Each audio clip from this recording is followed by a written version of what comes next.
Well, hello and welcome, Ella. I'm so excited to have you on Unabashed You. Oh, thank you so very much for having me. Oh, it's my pleasure. Okay, let's get to know you. Is there anything you want the listeners to know as we get started here? Um, just that they are more loved than they can ever imagine, and Hmm, that where they find themselves, where we find ourselves here in this moment is exactly where we need to be. right. Yes. Okay, I like that. And what I think is so beautiful about what you've just said is that it was very other oriented, you know? It was very Oh. other oriented, which I think is really beautiful. All right, what three words would you use to describe yourself? Ooh, audacious just came to mind. Resilient. I Mm, definitely am known for the comebacks and the bounce backs. So resilient, audacious, and for the third one, I would say authentic. You're gonna oh, get the full oh, enchilada with me. There's no faking the funk over here. So right. very Well, authentic. I actually like all those words, and authentic, it's one of my like core values. So I really appreciate it when people feel safe enough to just fully be themselves and embrace whatever moment they're in, and they're in that. And I do appreciate that greatly. And audacious, that says that you've got some sass and vigor, which are good things. I was born with it for the record. I came out this way. Okay. It wasn't something that I grew or fertilized in any way. I came out pretty ostentatious and ready to tell the world exactly what I want and when. Love it. Love that. I think that's an important quality. All right, two truths and a lie. Three things about yourself, and I'll see if I can figure out which one isn't true. Okay. Okay. Um, I can hold my breath for 2 minutes. Oh my gosh. Jeez Louise. Okay. I took my first solo trip when I was 7 years old, Huh? and my marketing campaigns have yielded over $1 billion. Oh my gosh. Wow.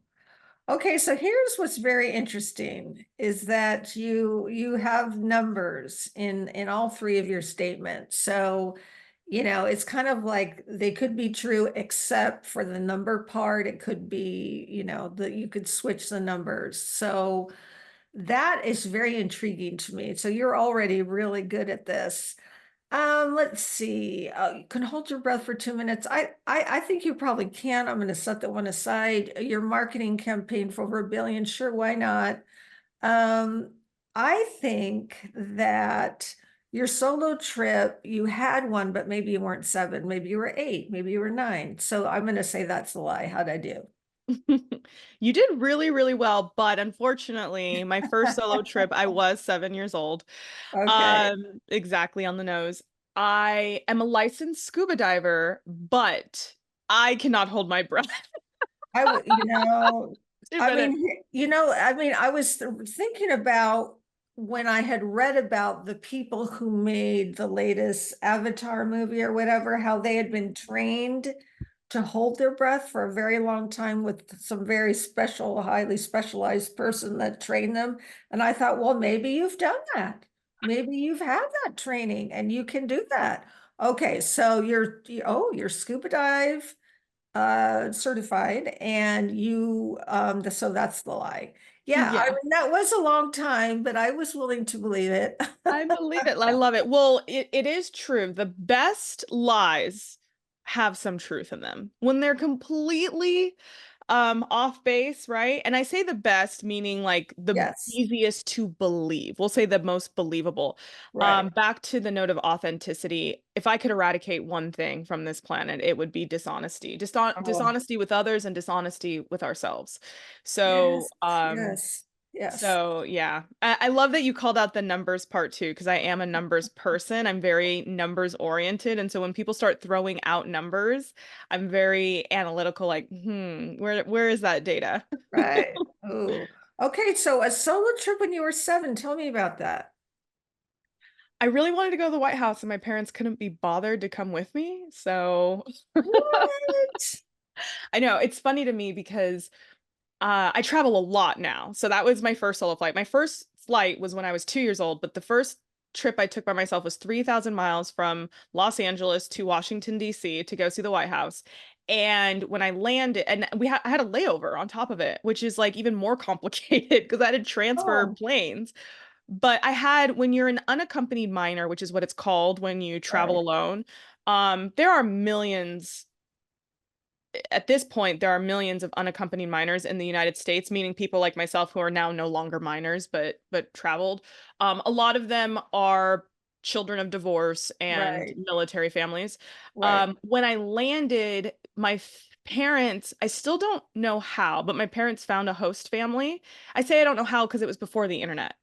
And so I stayed with strangers in Maryland and they spoiled me. They're still like family to this day. We catch up like between all of us, meaning my family, their family, like we all somehow catch up maybe once a month. Like if it's not me Wow. catching up with someone, it's my dad catching up with one of them or whatnot. So we're still really good friends and family almost 30 years later. But yeah, my parents put me on a plane by myself to go see the White House. Wow. And did this other family take you to the White House? They took you? Mhm. Oh my God. Yeah. Yeah. And they spoiled Wow. me. I mean, they had a big, beautiful home. And my bedroom was the family basement because on the East Coast, Right. the houses have these fabulous. So, I mean, I had a mini fridge and a huge screen TV, like movie theater size. And I had all the candy. And I mean, it was a literal dream, like Home Alone, but with strangers. Um, Yeah. I was very, very spoiled. And I got to fly first class. I got upgraded because I'm 7. So why not upgrade the child to the front of the plane so she doesn't get lost?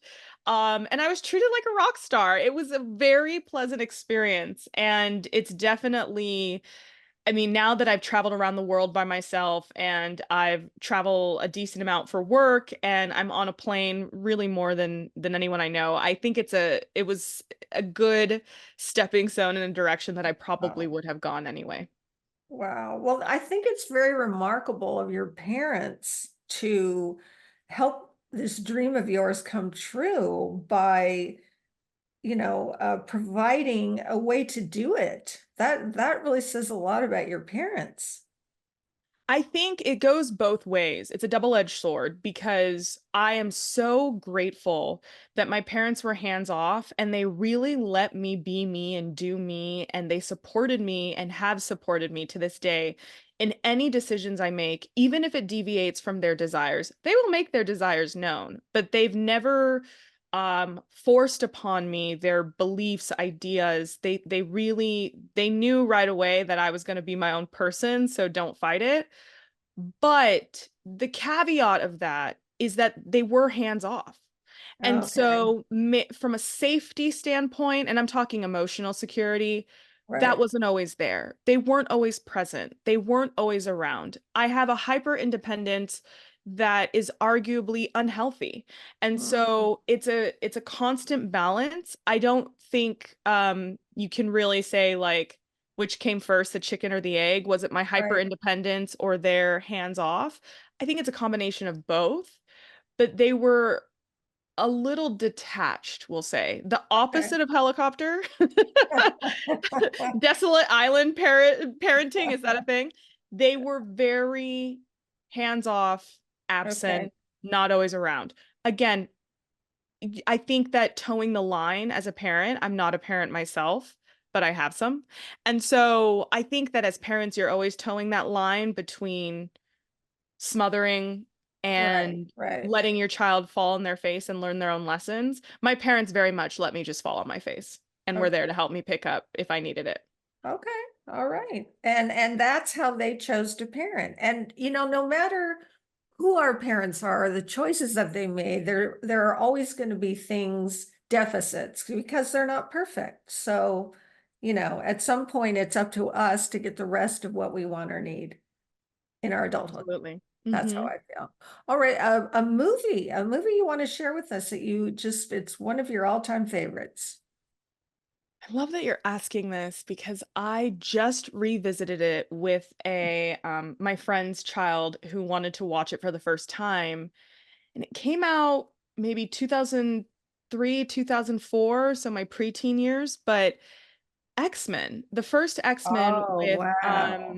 with Halle Berry and I'm forgetting Logan's name right now, the Wolverine. How could I forget his name? He's Hugh Hugh Jackman. Jackman, Yes, Hugh right? Jackman and James Marsden, and it is such an incredible cast, such beautiful cinematography, but watching it for the first time, rewatching that, I used to watch that movie. I almost have the whole movie memorized. I watched it so much as a preteen. The theme of us versus them, and even Oh, within the us, the mutants, right?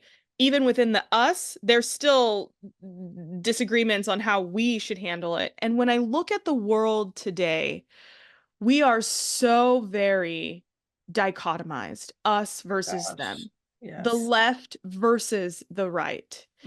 You Hmm. are with me or you are against me. Your silence is violence. And I really struggle with that. And that's probably because of my background. I'm biracial, I'm half Mexican, half Black. I grew up in a white and Asian neighborhood. So I was the other, but I'm used to being the other because even Yeah. in my own family, I'm the other because I'm mixed. And so I feel like I'm the gray in a black and white world. Interesting. And I I'm grateful for that. I think that it has served me well and I can serve the world well, but I also make a lot of people upset because I was about to say the white people, but that's not what I mean. I mean the people on, on the white versus black, meaning the color Right. Right. spectrum, Right. Right. not race.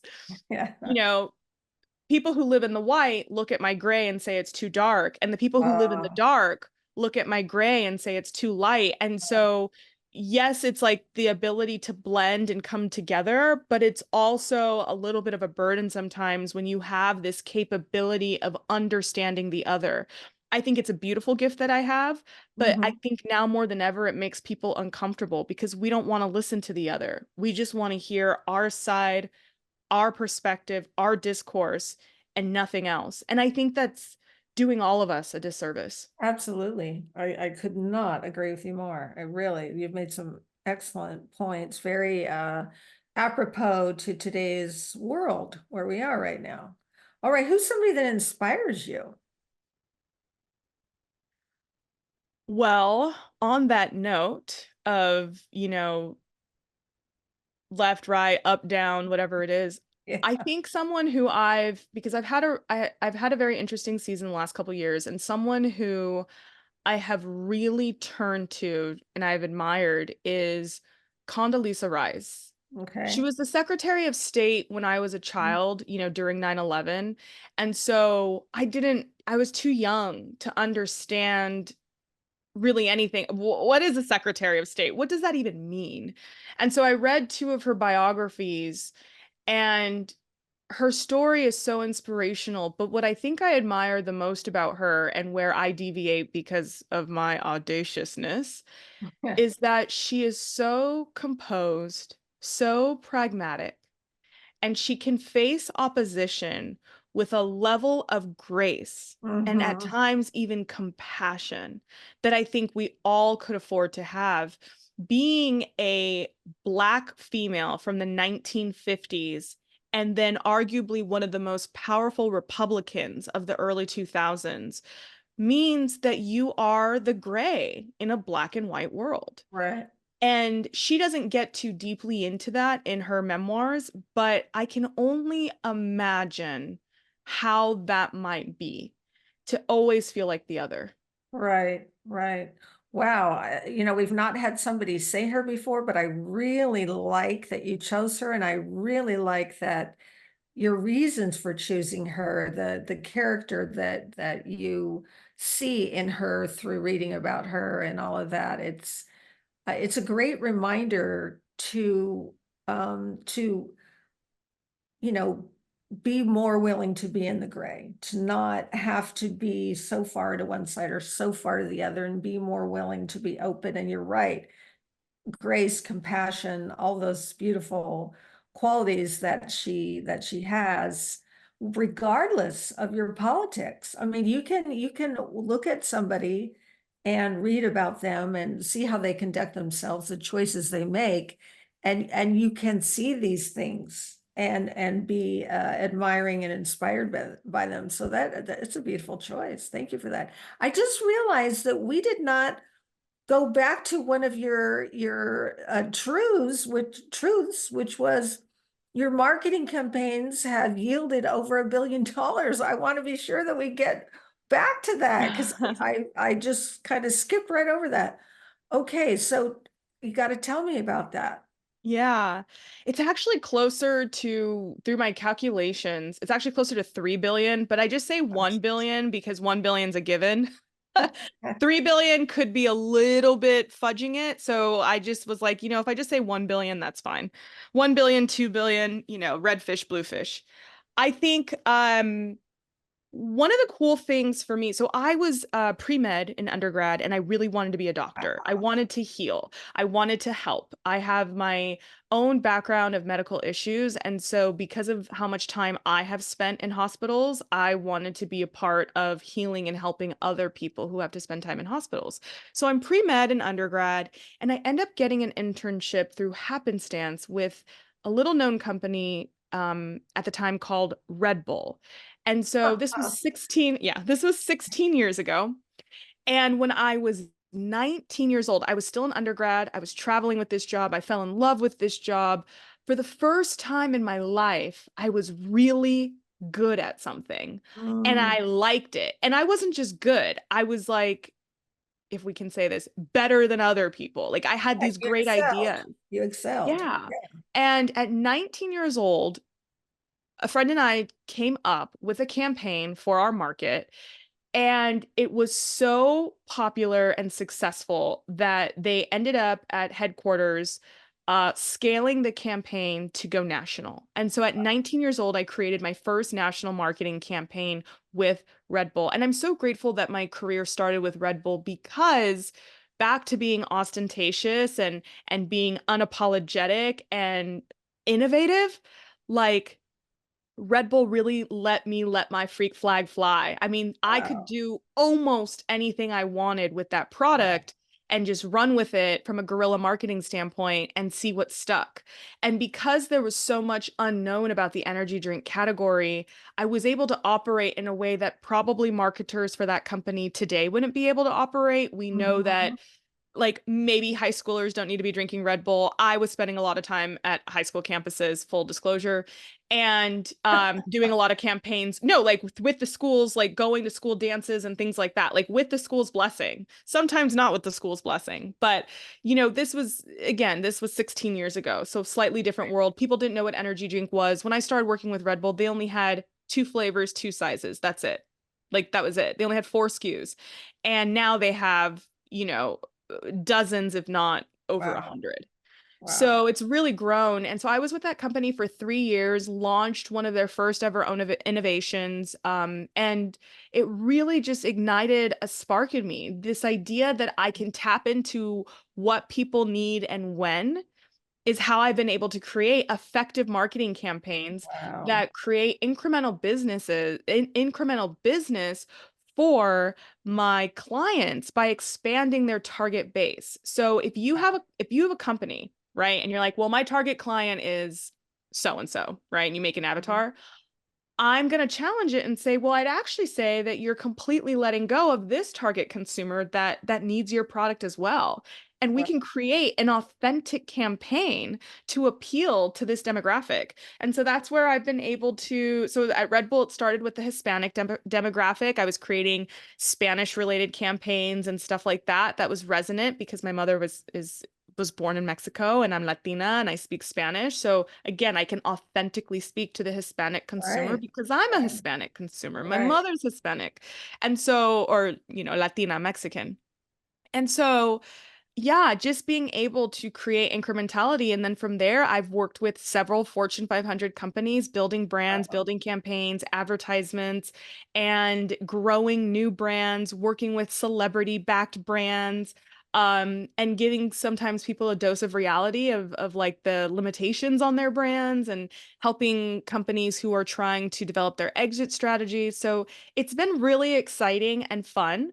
Um, and yeah, so it is closer to $3 billion, but I just say a billion because I feel like that's more digestible and less Well, shocking. and that's plenty. I mean, when we think in terms of a billion, it's like, wow. I mean, it's impressive. It's impressive. Very impressive. Well, good for you. I mean, you're a young woman. You've already had known a lot of success through, like you say, happenstance. It just kind of you sort of fell into it in a way and tapped into this thing that you didn't even know you were good at. And that's, you've been able to harness that and do all these other things that have been obviously very remarkable. Good for you. I'm glad we went back to that. I'm glad we went back to Oh, that because thank you. yeah, because obviously that's a very intriguing truth. It was true.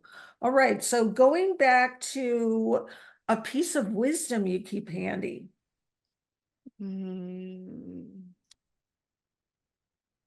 I have so many. I have a lot of isms and idioms, and I think one of the biggest amazing things is when someone quotes myself to myself. I know that sounds so incredibly Oh, narcissistic and no, it's egotistical. beautiful. It's confirming, affirming, validating, all that good stuff. Yeah, when I offer a piece of wisdom to someone that they regurgitate, it really does make me feel like, okay, my voice needs to be heard. That's why I was given apparently such a big one. But so gosh, there's so many pieces of wisdom. I think what really is my North Star and what leads me and is again possibly bleak if you decide to look at it that way, Hmm. is that I have a hyper awareness that I am going to die, that you are going to die. I have a hyper awareness that every minute is fleeting and that we have to make the most of it. I don't know if I'm ever going to sit down and have a beautiful conversation with you like this again. So I'm going to give it my all. Right. And that is really bleak because I'm Oh, a Scorpio, so I'm all about the death. Like I could talk about death all day long. It's what I'm always thinking about in the sense of not trying not to come from a fearful standpoint, but from an understanding that with death, one comes rebirth. So accepting of death, but then also just knowing that we are on finite resources, our mhm. time, our youth, our health. I promise you, they will not be here in 500 years. And Right. so, with knowing that we are on a finite timeline, like if someone's being really grumpy in traffic, why would I waste what precious moment I have in traffic angry at that person? I'm going to send them love and light and hope that wherever they're rushing to, they get there safely. Right. Because my Oh. time and energy are finite, and I'm not going to let someone else's bad behavior in a brief moment impact my energy and mode. Hmm. Wow. Well, you have just really garnered a lot of wisdom in in your years, and you're living them. So it's more than just, because we can all talk a wise kind of good game, but how does it manifest itself within your life? And clearly you are living the things that you believe, which to me is, there's nothing more gorgeous than that, right? Yeah, Back I to that authentic word, back to mean authentic. it all stems from, again, back to what I was saying about my parents, right? There's always a duality, there's always a caveat, there's always going to be like the downside. It stems from the fact that I've had serious health issues. I Mhm. have contemplated about my mortality absolutely more than most people my age. I have been under the knife more than anybody I know. I Mm, don't know anybody who's had the cancer scares. I've prayerfully never had cancer to this day. Thank you so much. Grateful for that to the universe. But I've had several cancer scares. I've had issues. I've had several surgeries. I've had treatments. I've spent a lot of time. I have an oncologist, even though I've never had cancer because of my conditions. And so what that means is I spend a lot of time in treatment centers with people who are at the end of the road. I spend a lot of time with doctors who do give those final painful diagnoses. And I that's where I say I have a hyper awareness of the end. And I think sometimes we want to numb ourselves to that reality because it's so scary. And mhm. then when death happens, inevitably it happens to all of us, not just through ourselves, but our loved ones. We Right. want to avoid it, put it in its place, celebrate their life, and move on. And it's like, well, no, everything we do, we have to decide, like, is this building towards the legacy I want at the end of the road? And I Right. know what it's like to be lying in my own puddle of blood. I know what it's like to wish that I was dead because I was in so much pain. Mm, And so it's through a lot of pain that I've come onto this other side. I don't think it's something that comes through comfort or ease. mhm. Oh, I completely believe that. Absolutely. I think that fortunately or unfortunately, however you want to view it, it's really in our pain and our suffering that we learn and yield our greatest lessons, wisdom, growth, all of those things seem to come through the struggle, like the butterfly coming out of, the chrysalis or whatever. I mean, it takes a lot of strength, and I'm sure it sure looks painful. It sure, maybe it's not, I don't know. But yeah, I do completely agree with what you're saying. We're doing a superpower series, and summer's coming. It's close. We've got the superhero movies. I'm sure I'm not really tracking them. I just happen to know that this is that time of year. So a couple kind of fun questions and then more into your superpower. Who is your favorite superhero and why? Well, I've always been partial to Storm because I love white hair. I started going gray at 7. Again, which I What? which I think is just the universe's way of telling everyone that I'm wiser than everybody else. Yeah, I started going gray at 7. The same time I took that flight alone. Maybe there's a correlation there. But I always love Storm because she's got this copper skin and white hair. And so I used to dress like her. I dressed like her a lot when the movie, as I mentioned, came out. So I do love Storm. I will say when you talk about summer superhero movies, Wolverine and Deadpool are doing a collaboration movie. And Right, I'm very, very excited about that because they both have like Deadpool can't die. So he's not so much healing as much as he can't die. And Logan, the Wolverine, he regenerates. And so they both have this power of, we'll say, immortality. So sort of, Logan's not right, immortal, but he can heal himself. right. Deadpool cannot heal himself. He has to do the work to heal himself, but he doesn't die, no matter what he tries. Okay. Right. Wow. Okay. And I am aware that you're right. As soon as you said that, I remember reading about that. Okay. What superpower would you want to have? I mean, if we're talking in the superpower, superhero genre, what superpower would you want to have? Um, the power to heal others. So not exactly what Logan has with his regenerative powers where he's able to fix himself, but I would love the power of healing touch, to be able to touch someone's cancer away, heal an open wound, um maybe even, yeah, that's what I think that I would want to That's offer fun. someone. I'm really enjoying this series already. It's been fun, because it's kind of light, but now we're, not going to go super deep, perhaps, or maybe we are. I don't know. What is your superpower? Because it's likely your passion. What's your superpower?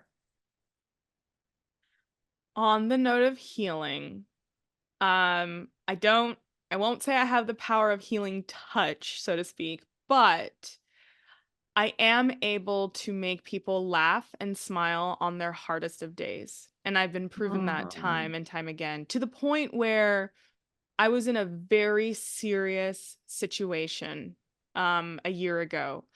A client of mine was, in a multi-million dollar lawsuit, and I had to be a witness, and it was just awful. I mean, just Mm. all of it was awful. I'm watching people yell at each other. It was just a really ugly situation, Mm. nothing like the television. Um, and, when there's that much money on the line, it was between one well-known company and another well-known company. And I just thought to myself, there's so much tension if I can just make the people laugh. Like when I get up there and I have to give my testimony, if I can just make them laugh, it'll make me feel better. Not only did I get like the opposing counsel to laugh, I got the court reporter to laugh and the counsel of my client's counsel to laugh. And Oh, so I don't know how I was able to do that, like in a courtroom with like a judge and all that, like a very if you've ever been in that circumstance, even for jury duty, like it's not laughs and giggles. no. But all I thought was, all I can say is the truth, right? Like what I saw, what I didn't see, what I signed, what I didn't sign, whatever. It was a very cut and dry situation for me. But I was like, if I can just break up the tension with some laughter. And so when they were asking me questions, I did add like a little bit of quips, and I was able to make the court reporter laugh. And I feel like that's a gift to be able to cut the tension with humor. Oh, cut the tension with humor. I love that. Um, because I was thinking, you like to spark joy. That kind of was another way I was thinking of putting what you were saying. Yeah, cut the tension with humor. That's really good. So in a way, humor in a way is your superpower. That's really beautiful. And then so you know it because you're in all these situations and you do it. That's how you know it, correct? Mhm. Yeah. And so you have used it, I mean, even on this big stage, quote unquote, so to speak, in this court, in this trial, you were able to do that. Do you think everybody has a superpower? Oh, absolutely. It's in your soul. Everybody. Everybody has a superpower. Every single human and soul. I mean, and it's unfortunate to go through life unaware of it. My hope would Yes. be that everybody finds their power, and it really should be our Uh, parents revealing it to us, or trying to start to reveal it to us, because you don't want your parents putting it on you. Like, you don't want right. your parents saying, "This is your gift and you will use it as such." But to just, to really give you this space to express it, fine tune it. Yes. And yeah, we all have superpowers. And again, back to what I was saying, that's why I think the dichotomy of the way that we are trying to create us versus them really does us a disservice, because we Hmm. all have different gifts and desires and abilities and capabilities, and we are all beautiful. Overwhelmingly, I'm not going to focus on the little minority. People want to hyper focus and magnify the lack of beauty when there's so much more beauty that can be talked about and reported and understood, and in the small moments and in the big moments. And so, yeah, we all have beautiful special gifts. I'm Christian, and so in the Bible they talk about this explicitly. Like, we all have gifts from the Holy Spirit. Right, right. And so, without getting, again, I don't want to impose my beliefs on anybody else, but for me, whenever I have a feeling and then it's affirmed through a textbook that's like thousands of years old, I'm like, okay, they're probably onto something there. I think so. So yeah, we all have Right. very special gifts. I think mine is more my voice, but for some people, it's the ability to shut up. That's an ability I don't have. But to be able to sit and listen like a therapist, Oh, yeah. that's a Right, power. right. That's a Yeah. superpower. And then you were talking about parents giving kids sort of the space to express and to find their superpower. How would you suggest like an adult finds their superpower? Because I 100% think you're right. that not everybody knows what their superpower is. I mean, seriously. And I just think, oh gosh, that is just heartbreaking to me that you don't know what your superpower is. So So how would you think people should it find what theirs is?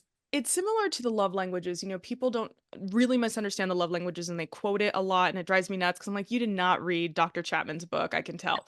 So I'm not going to recap the love languages. What I will say is when someone like can't figure it out or they're like, no, all five are my languages. I'm like, no, let's reverse engineer this. Don't think about what you want. Don't think about what you're good at. Think about what you're bad at. Think about what you didn't get. So when you look at your parents, right, in terms of the love language, don't think about what they did that you liked. Think about that one thing your dad always did that really got under your skin. Think about that thing he did that really hurt you. Think about that thing your mom did or didn't do that really hurt you. That's your love language because the love language works both ways, right? Your need for physical touch means that if someone hits you, it's going to hurt you that much more deep because your love language has been weaponized against you.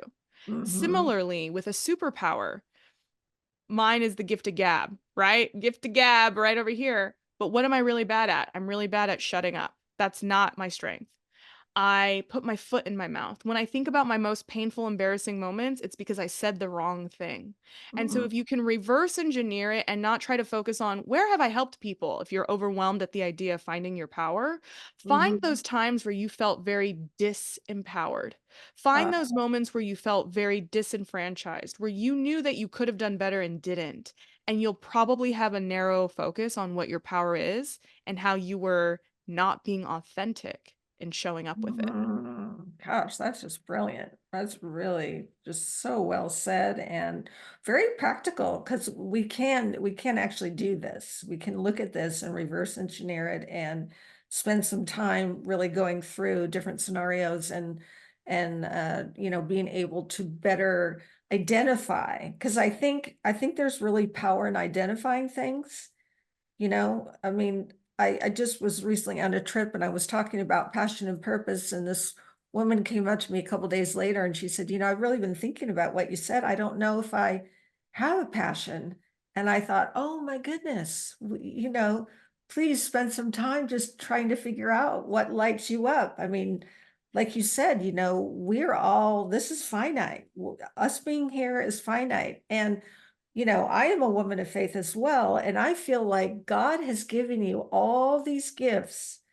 Have you taken the time to open, receive, explore them?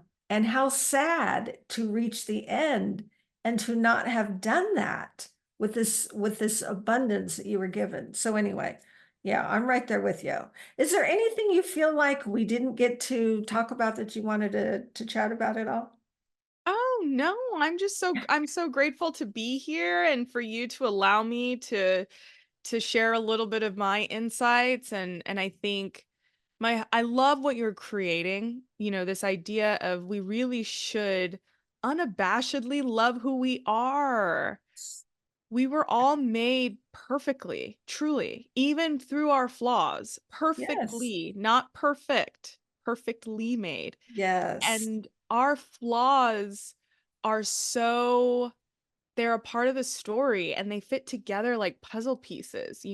I'm a terrible singer, but then that means that I appreciate other singers so much more because they have something that I don't. And I Right. think that we really are all puzzle pieces, and my voids are your strengths, and your strengths I mean, and my strengths might be your voids, and that's why Right. we were made to come together and truly show up in our integrity. I think people really confuse the meaning of integrity. They think of it in the sense of like doing the right thing when no one's looking. Yeah, that's integrity, but I think integrity really comes down to that pit of your gut where you're so authentic that your structural integrity, like the integrity of a house, a dilapidated house easily can be blown by the wind, but a house with strong integrity can sustain any storm. And I think for us, our integrity is not just what we're doing in character, but it's knowing ourselves so well enough that any storm that comes, we can stay strong. but Mhm. we waver when we're not living in our integrity and we're acting trying to fit in, or we're trying to be Oh, cool, or we're yeah. trying to be something we're not, Right, and we're inauthentic and we're trying too hard. And that's when our integrity really wavers, and that's when we make mistakes. I right. believe that when you're in your integrity, as I strive to be, and when you're fully authentic, you don't have to worry about being popular or being or something aging well or being canceled. Like I'm like, "Okay, if you guys want to cancel me for loving Jesus, then all right, that it is what it is. I'm not going to denounce him just cuz y'all say it's not cool right now." Like Right. whatever it is, I just think that we all need to be in our integrity. And so, yes, unabashed you is really such a special place, and I'm just so grateful to Yeah. have a small thumbprint in it. Oh my goodness. Well, that's just beautiful. I just appreciate who you are and getting to explore and discover part of who you are and sharing this conversation with me today.